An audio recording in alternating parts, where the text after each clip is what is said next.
حدیث صحیح مسلم کی، جس میں سیدنا رافع بن خدیج رضی اللہ عنہ بیان کرتے ہیں کہ رسول اللہ صلی اللہ علیہ وسلم مدینہ تشریف لائے تو وہ اہل مدینہ کھجوروں کے پیوند کاری کو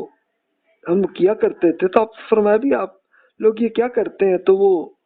لوگوں نے بتایا کہ ہم تو یہی کرتے آ رہے ہیں۔ آپ نے فرمایا اگر آپ نہ کریں تو ہو سکتا ہے بہتر ہو۔ انہوں نے پیوند کاری چھوڑی تو لیکن کچھ مہینوں بعد یہی رزلٹ آیا کہ پیداوار کم ہوئی، تو انہوں نے آ کر رسول اللہ صلی اللہ علیہ وسلم سے ذکر کیا، تو آپ نے فرمایا میں تو ایک انسان ہوں مگر اللہ کا رسول ہوں، اگر میں آپ کو دین سے متعلق کوئی حکم دوں تو اس پہ عمل کریں، اور اگر اپنی رائے سے آپ کی کوئی بات کہوں تو میں انسان ہی ہوں، آپ اپنی دنیاوی امور کو خود بہتر جانتے ہیں۔ اب ظاہر ہے کہ رسول اللہ صلی اللہ علیہ وسلم دینی احکامات کے لیے ہی وہ رسول اور نبی وہ تھے، وہ لوگوں کا کچھ دنیاوی معاملات کو، اگر دین سے کوئی معاملہ نہیں ہے تو ایک دنیاوی معاملات میں نہیں تھے، لیکن آپ نے ایک اپنا ظاہر کوئی تجربہ نہیں تھا کہ یہ پیوند کاری کا کچھ پروسیس کی کوئی اہمیت ہے یا نہیں، بلکہ صرف ایک وہ کوشچن کے طور پر یہ پوچھ لیا تھا کہ بھئی آپ یہ کیوں کرتے آ رہے ہیں، تو یہ اس میں ہو سکتا ہے شاید فائدہ ہو، اس میں بہتر ہو، لیکن نہیں ہوا۔ تو اسی سے رسول اللہ صلی اللہ علیہ وسلم بتایا کہ بھئی آپ اپنے دنیاوی معاملات کو آپ زیادہ بہتر جانتے ہیں، آپ اس طرح کریں۔